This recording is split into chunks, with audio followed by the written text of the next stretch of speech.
of you.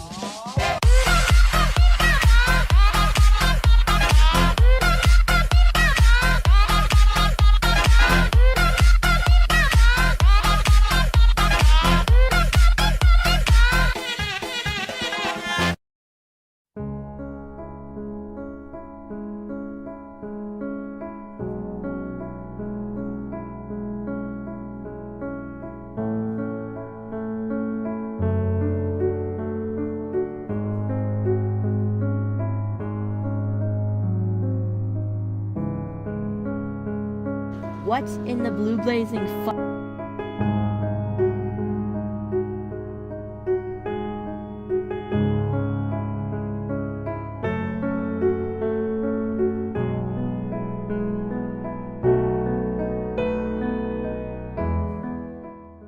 Then, John heard the worst sound any human being had ever heard, a sneeze, coming from 6 inches behind his head. For a second, John remembered an episode of Mythbusters he had seen before being arrested, before coming here, where they tested to see if someone could sneeze with his eyes open. And yep, he never saw the end. There was a sick, wet thud, a horrible ripping sound, and a scream that ended too quickly. John didn't even have a chance to turn around and look over. Hello everybody, I'm the Rubber. Today, we bring you a SCP Foundation Euclid Class Object SCP-173. SCP-173 is animate and extremely hostile. It moved to the SCP Foundation in 1993, but its origins are unknown to this day. SCP-173 is constructed from concrete and rebar with traces of Krylon brand spray paint.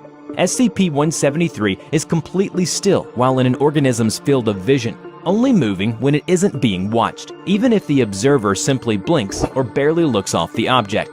Just when the observer blinks, SCP-173 will make a grindstone sound and move forward a short distance quickly. Despite the fact that it is a statue, SCP-173 can move fast enough to travel several feet in the time it takes for the human eye to reopen after blinking. It can literally move faster than the blink of an eye. It will advance towards its target until it is in range, then snaps its victim's neck. Object is reported to attack by snapping the neck at the base of the skull, or by strangulation. SCP-173 is apparently strong enough to snap the neck of a fully grown man almost instantly, although exactly how it does this is unknown. However, the creature is rendered completely immobile for as long as it's in an organism's sight. Therefore, personnel assigned to enter container are instructed to alert one another before blinking.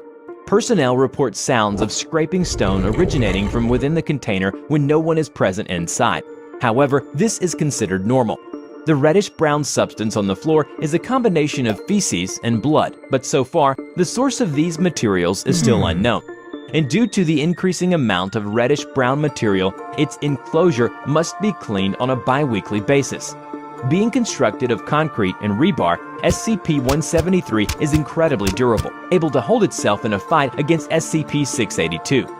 SCP-682 is a massive reptilian beast with almost unlimited regenerative powers that is widely considered the most adaptive and durable SCP the Foundation contains. If you want to know more about SCP-682, you can click on this video in the upper right corner. Back to 173. So the Foundation personnel arranged a battle with 682 in order to test the durability of 173.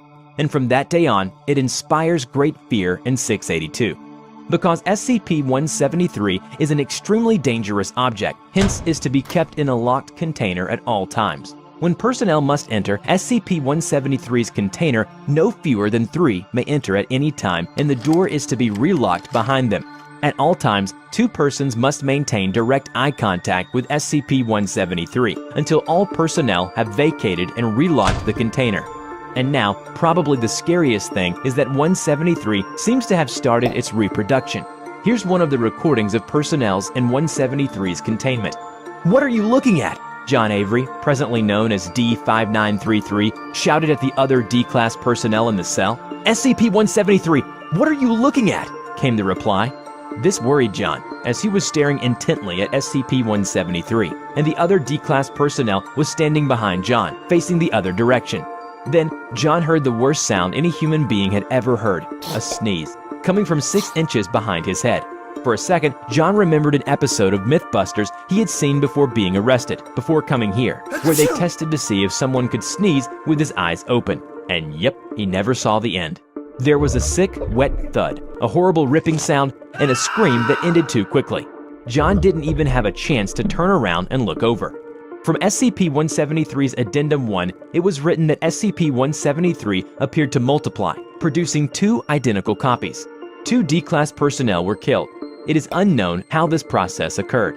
Each instance of SCP-173, now labeled SCP-173-1 and SCP-173-2, is to be moved to individual cells, each following original containment procedures.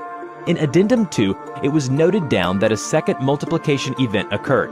SCP-173-1 through 4 are to be each contained as per original containment procedures. Objects reclassed as Keter. And in the Addendum 3, at least 61 copies of SCP-173 are as of now unaccounted for. It is unknown how they replicated so fast, or how they replicate at all. Video evidence of the containment breach shows multiple instances of SCP-173 working in unison across multiple cells to achieve the breach. Most of the instances still in captivity appear to have formed a rear guard, blocking Foundation agents from pursuing other instances. It is theorized that SCP-173 has a hive intelligence, where intelligence scales with number of nearby copies. SCP-173 has caused a breach of secrecy for the SCP Foundation. Estimates at this time are roughly 500,000 civilian deaths across North America in the last 48 hours due to SCP-173, and hundreds of thousands of sightings and pieces of video evidence. Major television news programs have obtained video of SCP-173 and are providing instructions for avoiding instant death. And following saturation nuclear bombing on number of SCP-173 instances has been reduced.